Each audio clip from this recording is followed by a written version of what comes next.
আমার নবী ডাক দিয়ে বললেন, সাহাবীরা দুঃখের কথা কি বলবো, এই মুহূর্তে আমি চক্ষু বন্ধ করে দেখলাম এই মক্কা এবং মদিনার সব থেকে বড় লিডার, সব থেকে বড় গাদ্দার, সব থেকে বড় যুদ্ধবাজ, যার নাম হচ্ছে আমর।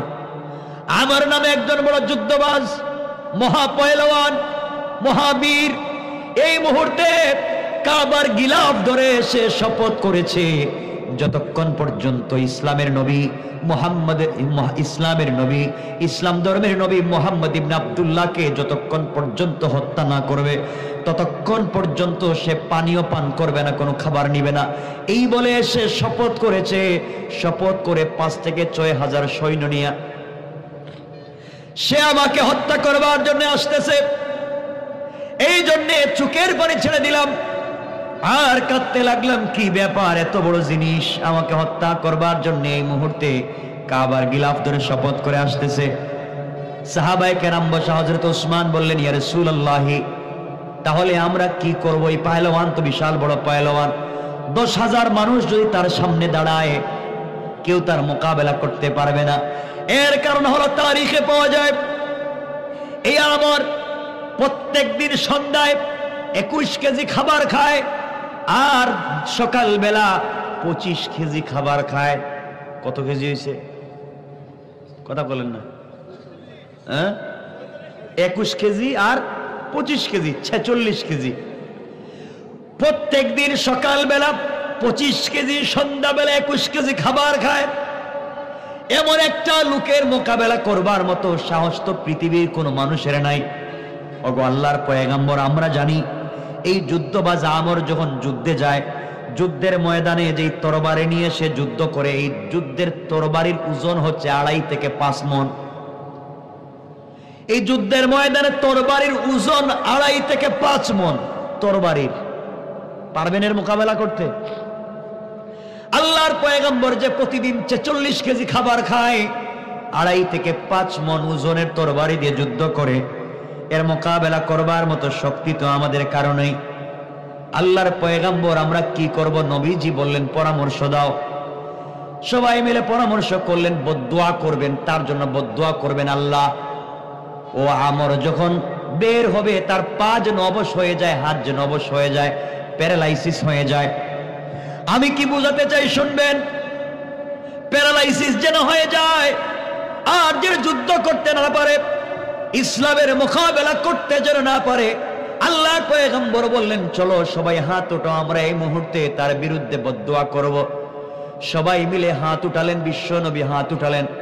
হাত উঠাই আল্লাহকে বলেন, আল্লাহ তাআলা, তুমি আমরের 2 হাতকে এতটুকুন বলছেন ধ্বংস করে দাও, বলেন নাই। এই পর্যন্ত পৌঁছে গেলেন, আল্লাহ জিবরিল আমিনকে পাঠিয়ে দিলেন, ও জিবরাইল যাও আমার বন্ধুর কাছে কোরআনের আয়াত নাজিল করো, ইয়া আইয়ুহান নাবিয়্যু হাদরিস। ওগো আল্লাহর পয়গম্বর, আয়াত নাজিল করে দিচ্ছি। আয়াত নাজিল হয়ে যাচ্ছে, ওগো নবী, কাফেররা মোকাবেলা করবে আর শপথ করবে, আর আপনি শুধু তাসবিহ হাতে নিয়ে দোয়া করবেন, এটা হবে না। বরং এই হাত শুধু দোয়া করার জন্য আমি আল্লাহ দেই নাই, এই হাত শুধু তাসবিহ টিপার জন্য আমি আল্লাহ দেই নাই। এই হাত দিয়েছি কাফেরদের মাঝে মাঝে মোকাবেলা করার জন্য কাজে লাগাতে হয়। কোন ঠিক কিনা? শুধুমাত্র দোয়া করতে থাকবেন, কাজ হবে না। এদিকে আমর তরবারি নিয়ে আসতেছে, মোকাবেলা করবে, আর আপনি হাত উঠে দোয়া করবেন শুধু, আর কাজ হয়ে যাবে, হবে না। পয়গম্বরে আরবি অবশ্যই মোকাবেলা করতে হবে, মোকাবেলা ছাড়া কাজ হবে না। কারণ শুধুমাত্র বোঝা গেল শুধুমাত্র খানকায় বসে দোয়া করলে হবে না, মসজিদে বসে দোয়া করলে হবে না। কাফের বেঈমানেরা, ইসলাম বিদ্বেষীরা যখন ইসলামের মোকাবেলা করবে, তখন আমরাও আমাদের সর্বশক্তি নিয়ে তাদের মোকাবেলার জন্য দাঁড়াতে হবে। কোন ঠিক কিনা? আমার বন্ধুগণ, বিশ্বনবী দাঁড়ায় গেলেন আর বলেন, সাহাবীদের মধ্যে কে আছো একটু দাঁড়াইয়া যাও, কে আছো আমরের মোকাবেলা করবে? বড় বড় সাহাবী যারা, চিন্তা কর না হারে, সন্ধ্যাবেলা 21 কেজি খায়, সকালবেলা 25 কেজি খায়, এর মোকাবেলা কেমনে করা যায়? এত সিস্টেমই নাই। এর মধ্যে 2.5 থেকে 5 মণ ওজনের তরবারি কেমনে মোকাবেলা হবে? কেউ যখন কথা বলতেছেন না, রাসূল আবার বলেন, কে আছো? আমরের মোকাবেলা করবা, আমর আমাকে হত্যা করবার আগে, আমাকে আঘাত করবার আগে তার মোকাবেলার জন্য যাবা। কেউ যখন দাঁড়ায় না, পিছনের সারি থেকে একজন তরুণ দাঁড়াইয়া গেলেন, যার বয়স 11 বছর, তার নাম হযরতে আলী। হযরতে আলী দাঁড়াইয়া বলেন, ইয়া রাসূলুল্লাহ, কেউ যখন দাঁড়াবে না, আমি আলী আমরকে হত্যা করার জন্য যথেষ্ট। কোন সুবহানাল্লাহ। আল্লাহ নবী বলেন, ইজলিস, বাহ, পিচ্চি মানুষ, তুমিও দাঁড়াইতেছো, ছোট কিছু বুঝো না, তুমিও যুদ্ধ করবা, এত বড় বড় মানুষ থাকতে তুমি দাঁড়াই গেছো, বসো। আলীরে বসাইয়া দিছে, 11 বছর মাত্র, খুব বড় মানুষ নাকি না ছোট? আল্লাহর নবী আবার দাঁড়াইয়া বলেন, কেউ কি আছো আমরের মোকাবেলা করার মতো? কেউ কি আছো? দীর্ঘক্ষণ বললেন, কেউ যখন দাঁড়ায় না, আমার নবী আবার বললেন, কেউ কি আছো? আবার আলী দাঁড়ালেন, নবীজি আবার বসাইয়া দিলেন। 3 নাম্বার বার আবার নবীজি বলেন, কেউ নাই নাকি আমরের মোকাবেলায়? এবার চোখের পানি ছেড়ে ছেড়ে আলী দাঁড়ায়া গেলেন। নবীজি বলেন, আলী রে, আয় আমার কাছে আয়।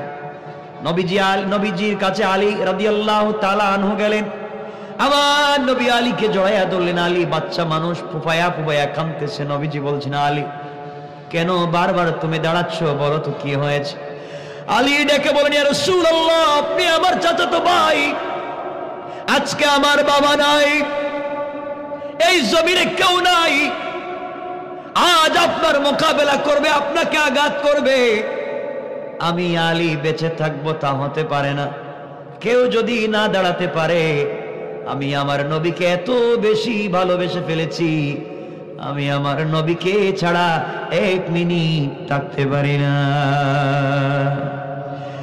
আল্লাহ জানায় দিয়ে, আল্লাহু ওয়ালিয়ুল্লাযীনা আমানু মিনাজ যুলুমাতি ইলান নূর। আল্লাহ রাব্বুল ইজ্জতুল জালাল জানায় দিলেন, পয়গম্বর আলী তার অভিভাবক তো আমি। আলী রেডি হয়ে গেছে, যুদ্ধ করবে। ইয়া রাসূলুল্লাহ, আপনি তাকে ফিরাইয়া দিয়েন না, কারণ আলী মুসলিম, তার অভিভাবক আমি, তাকে আপনি রেডি করেন। আলী দাঁড়াইয়া গেলেন। নবীজি বলছেন, আলী যুদ্ধ করার অস্ত্র আসেনি? হুজুর কিছুই তো নাই। তার সামনে 2.5 থেকে 5 মণ ওজনের তরবারি, মোকাবেলা করার মতো কিছু আছেনি? তিনি বললেন, না ইয়া রাসূলুল্লাহ, কিছুই নাই। নবীজি ওসমানকে বলেন, ওসমান তোমার কাছে কি কোনো অস্ত্র আছে? ওসমান বলেন, ইয়া রাসূলুল্লাহ, আমার কাছে কোনো অস্ত্র নাই, কিন্তু বাড়িতে উট জবাই করার ছুরি আছে। কি জবাই করার? উট জবাই করার ছুরি, মানে যে লেবু টেবু কাটে এমন সাইজের একটা ছুরি, বুঝেন নাই? একটু ছুটি, উট জবাই করে যে ছুরি দিয়ে। আল্লাহ রসুল বললেন, তুমি নিয়ে আসো। হযরত উসমান নিয়ে আসতে গেলেন। নবীজি সাল্লাল্লাহু আলাইহি ওয়াসাল্লাম হাতে নিলেন। হাতে নিয়ে দেখেন উসমান যেই ছুরি নিয়ে আসছে তা 27 ইঞ্চি। কত ইঞ্চি? 27 ইঞ্চি কতটুকু লম্বা? 27 ইঞ্চি কতটুকু? হ্যাঁ, 1.5 হাত। 27 ইঞ্চি লম্বা পাতলা একটা তরবারি নিয়ে আসছে। আমার নবীজি বললেন, আলী এটা তোমার হাতে দিয়ে দিলাম, তুমি নিয়ে যাও। আমার বিশ্বাস, আল্লাহ যেহেতু অভিভাবক হয়েছেন, তুমি আমরের মোকাবেলা করে দিনকে বিজয় করতে পারবে। কোন সুবহানাল্লাহ। হযরত আলী দৌড় দিলেন, সামনের দিকে দৌড়ায়। আলীকে বিশ্বনবী বলছেন, আলী দাঁড়াও, আমার কথা শুনো। আলী দাঁড়িয়ে গেলেন। নবীজি বলছেন, আলী দৌড়াও কেন? আলী বলছেন, ইয়া রাসূলুল্লাহ, তরবারি আপনি হাতে দিয়েছেন, আল্লাহ অভিভাবক হয়েছেন, আপনি দোয়া করেছেন, আমার বিশ্বাস যত আগে খিদমত করতে পারবো তত আগে আল্লাহ খুশি হয়ে যাবেন। কোন সুবহানাল্লাহ। নবীজি আলীকে জড়াইয়া ধরলেন, বুকের সঙ্গে বুক লাগালেন, কপালে চুম্বন করলেন, হাতের ওই জায়গায় চুম্বন করলেন, আর বললেন, আলী যাও। আলী চলে গেলেন, তরবারি হাতে দিলেন। 26-27 ইঞ্চি তরবারি হাতে দিয়ে বলছেন, আলী সামনে যাও। আলী চলে গেলেন। গিয়া দেখেন 3 থেকে 5 হাজার সৈন্য নিয়া আমর যখন আসতেছে, আলী দাঁড়িয়ে গেলেন আর বললেন, শোনো আমর, আমার বিশ্বনবীর মোকাবেলা করা থামিয়ে দাও। তুমি মনে করেছো আখিরি জামানার বিশ্বনবীকে আঘাত করবা, আমি আলী বেঁচে থাকতে সম্ভব হবে না। আলী ছোট মানুষ ছিলেন, খাটো মানুষ ছিলেন, বেটে মানুষ ছিলেন। আমর বলছে, পিচ্ছি মানুষ কে তুমি, এখান থেকে চলে যাও, এই জায়গায় দাঁড়িয়ে থাকবা না, নচেত তোমাকে যদি থাপ্পড় দিই তুমি বাঁচতে পারবা না, ওখান থেকে চলে যাও। আলী রাদিয়াল্লাহু তাআলা আনহু হাতের তরবারি নিয়ে তার সামনে গেলেন। কিছু দূর গিয়া মাটির মধ্যে একটা রেখা টানলেন, দাগ দিলেন। দাগ দিয়া তিনি দাগের মধ্যে ওখানে দাঁড়ালেন, তরবারি ঘুরালেন, তরবারি মুখের কাছে নিলেন, কি যেন পড়লেন, তরবারির মধ্যে 3 বার ফু দিলেন। তরবারির মধ্যে 3 বার ফু দিলেন, শরীরের মধ্যে 3 বার কি যেন পড়ে ফু দিলেন। আর রেখা টেনে ডাক দিয়ে বলেন, আমর তুই শোন, তুই যদি তোর বাবার ঘরের অরিজিনাল জন্মের হয়ে থাকিস, বাবার ঔরসে মায়ের গর্ভে এত বড় পাহলওয়ান যদি হয়ে থাকিস, তুই সাহস থাকলে আমি যে দাগ দিছি দাগের ভিতরে ঢুক, দেখবে দাগের ভিতরে ঢুকলে মাথা নিয়ে যাইতে পারবে না। আল্লাহু আকবার। আমর কই দেখিস ছেলেটা কই কি দাগ দিয়ে আমারে ডাকে আমি যাওয়ার জন্য। সে গুড়ার পিঠে, হযরতে আলী নিচে, তাও তো খাটো মানুষ। আলী কত খাটো আপনারা জানেননি? জানেননি? আলী খাটো মানে এত খাটো, এটা বুঝাবো কেমনে? এটা তো বুঝানোর মতো জিনিস নেই। মানে ধরেন এই 2 আঙ্গুল লম্বার, এই আঙ্গুলটা ধরেন এতটুকু। মানে মাঝে মধ্যে হযরতে আলী, ওমর এবং আবু বকর একসাথে হাঁটতেন। আবু বকর ডাইন পার্শ্বে, ওমর বাম পার্শ্বে, আলী মধ্যখানে। ওমর বলতেন, লাউ কানা আলিফ ও লাম, যদি আমি আলিফ এবং লাম মানি, লানা লিখতে আলিফ নুন, লাম আলিফ, লাম নুন আলিফ লাগে। তো তিনি বলতেন, যদি আলিফ এবং লাম না থাকে, তুমি যে নুন, নুন মধ্যখানে কত বড় থাকে কোন তো? লানা লিখতে লাম নুন আলিফ, নুন তো অনেক ছোট, ছোট না? তুমি যদি, আমরা যদি না থাকতাম আর তুমি যদি থাকতা, তোমার তো অস্তিত্বই থাকতো না। এত ছোট ছিলেন হযরতে আলী, খাটো মানুষ। মানে হযরতে ফাতেমার চাইতে মোটামুটি 1 হাত অথবা 1 হাত থেকে 4-5 আঙ্গুল কম, এতটুকুন খাটো ছিলেন আলী। মানে ফাতেমা লম্বা ছিলেন, সুবহানাল্লাহ। এত খাটো। তো তিনি বলতেন যখন ওমর বলতেন, আমরা যদি না থাকতাম তোমার অস্তিত্ব থাকতো না। আর আলী বলতেন, লাউ কানা আলিফ ওয়া লাম, যদি আমি নুন, লাউ কানা নুন, আমি যদি নুন না থাকতাম, লাকানা লা, মানে তোমরা হয়ে যাইতা না। সুবহানাল্লাহ বললেন না? আমি যদি আলিফ এবং লামের মধ্যখানে নুন না থাকতাম, তোমাদের অস্তিত্বই থাকতো না। মানে এত খাটো থাকতেন তিনি। তো যাই হোক, আলী এই কথা বলছেন। এই কথা বলার পরে আমরের ভিতরে একটা ভয় ঢুকে গেছে। বলে কি? আমর তরবারি দিয়ে আঘাত করতে লাগলো, রাগে গুসায় আঘাত করতে লাগলো। আমরের প্রত্যেকটা আঘাত হযরতে আলী ফিরিয়ে দিতে লাগলেন। আমর যখন তরবারি দিয়ে আঘাত করে, এমন সময় আলী তাকায়া দেখেন, এটা তরবারি না, এটা কাঠের টুকরা। আল্লাহু আকবার। চোখের সামনে দেখে যায় কাঠের টুকরা। আলীকে 3-4 বার আঘাত করবার পরে যখন কিছুই করতে পারলো না, লাস্টে আঘাত করলো, আলী ধরে ফেললেন। আলী কাঠের টুকরা মনে করে ধরে ফেললেন। তার চোখের সামনে মনে হলো কাঠের টুকরা। ধরে তার তরবারিটা শুধুমাত্র আমরের গলার কাছাকাছি লাগালেন। লাগাতে দেরি হয়েছে, আমরের শরীর থেকে মাথা আলাদা হয়ে যেতে 1 মিনিটও দেরি হয় না। এই অবস্থা দেখে সব কাফেররা দৌড়ে পালালো। আল্লাহর পয়গম্বরের কাছে এসে আমর বলছেন, ইয়া রাসূলুল্লাহ, আল্লাহর কসম করে বলছি, আমি আমরে মারি নাই, আমি শুধু তরবারি ধরছি, শরীর থেকে মাথা আলাদা হয়ে গেছে। কি ব্যাপার বুঝলাম না। আমার নবী বলছেন, ও আলী, চিন্তা করো না, তোমার শক্তি দিয়ে কাজ করো নাই। কারণ যখন আল্লাহ অভিভাবক হয়ে যান, তখন হাতটা তোমার থাকে না, আল্লাহর হাতে পরিণত হয়ে যায়। সুতরাং আমরা যদি কাফিরদের মোকাবেলায়, অন্যায়কারী ইসলাম বিদ্বেষীদের মোকাবেলায় আমরাও যদি নেমে যাই, যুদ্ধের ময়দানে প্রতিবাদের জন্য নেমে যাই, শুধু আমরা থাকবো না, আমাদের সঙ্গে থাকবেন স্বয়ং আমাদের আল্লাহ। ঠিক কিনা বলেন? কিন্তু আজকে সে রবকে আমরা ভালো করে বুঝতেই পারি নাই, চিনতে পারি নাই। এজন্য আসুন, আমাদের অভিভাবক কে? কথা বলেন না কে? আর যারা আল্লাহকে চিনে না তাদের অভিভাবক কে? কথা বলেন না কেন? শয়তান। সুতরাং আজকের থেকে আমরা আল্লাহর পথে চলবো তো ইনশাআল্লাহ। সুতরাং এই জমিনে, গোটা দুনিয়ার জমিনে যারা ইসলামের বিরুদ্ধাচরণ করবে, কোরআন সুন্নাহর বিরুদ্ধে কথা বলবে, সে যেই হোক না কেন, তওবা যদি না করে এই জমিনে থাকবার অধিকার তাদের কারো নাই। ঠিক কেন জোরে কর? আল্লাহ আমাদের সবাইকে কবুল করুক। সবাই বলেন আমিন। রাত্র 12:30টার উপর আর কথা বলবো।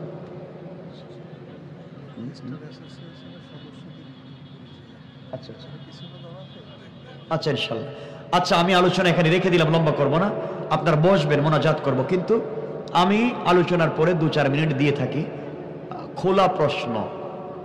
কারণ আমি আসলাম, চলে গেলাম, আপনারা যদি মনে প্রশ্ন থাকে বলতে পারলেন না, আমি লোক না। আপনাদের মনে কোনো প্রশ্ন থাকলে আমাকে দাঁড়িয়ে প্রশ্ন করার সুযোগ আছে। প্রশ্ন আছে? হুজুর একটা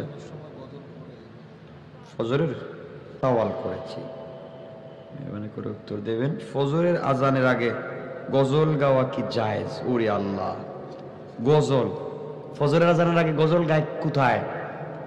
মাইকে নাকি? আপনাদের এলাকায় আছে এগুলা? কতক্ষণ না কেন আছে? বিদআত। আল্লাহ ডাকবার পরে কোনো ডাক নেই। আল্লাহ বলছেন আস-সালাতু খায়রুম মিনান নাওম, নামাজের চাইতে আর কোনো ভালো জিনিস নাই, ঘুমের চাইতে নামাজ ভালো। হাইয়া আলাল ফালাহ, কামিয়াবির দিকে আসো। এরপরে আসুক বা আসুক না, এটা জানার দরকার নাই, মাইকে কিচ্ছু বলার দরকার নাই। এজন্যই রাত্রবেলা বা যে কোনো সময় মাইকে কোরআন তেলাওয়াত এটাও নিষিদ্ধ। অনেক সময় দেখবেন সবিনা পড়া হয়, মাইকে পড়া হয় না রাত্রবেলা, এগুলো ঠিক না, কারণ মানুষকে ডিস্টার্ব করা যাবে না। সুতরাং মাইকে নামাজের আজানের আগে, আজানের পরে, আজান ছাড়া আর কিচ্ছু বলার দরকার নাই। ঠিক আছে তো ইনশাআল্লাহ? এটাই পরিষ্কার জিনিস।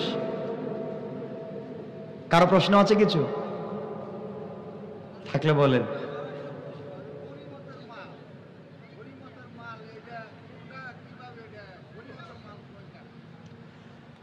ইসলাম প্রচারের জন্য কোনো জায়গায় যদি যুদ্ধ বিগ্রহ হয়, এর মাধ্যমে যারা ইসলামের বিরুদ্ধাচরণ করতে এসেছিল তারা যদি পলায়ন করে চলে যায়, যাওয়ার সময় যেই সম্পত্তি রেখে ফেলে যায় সেটাই হয় গনিমতের মাল, সেটাই যুদ্ধলব্ধ মাল। যারা যুদ্ধে গিয়েছিল তাদের মধ্যে, যারা যায় নাই তাদের মধ্যে বন্টন করে দেওয়া, এটাই হচ্ছে শরঈ বিধান। আর কারো কিছু জানা আছে? ফাঁকা কেন? ফাঁকা থাকলেই সমস্যা, নামাজে মাকরু হবে, মাকরু তাহরিমি। নামাজের জায়গা ফাঁকা রাখা যাবে না, ফাঁকা কোনো সিস্টেম নাই। নামাজ হবে পায়ে পায়ে, কাঁধে কাঁধে, একবারে মিলাইয়া।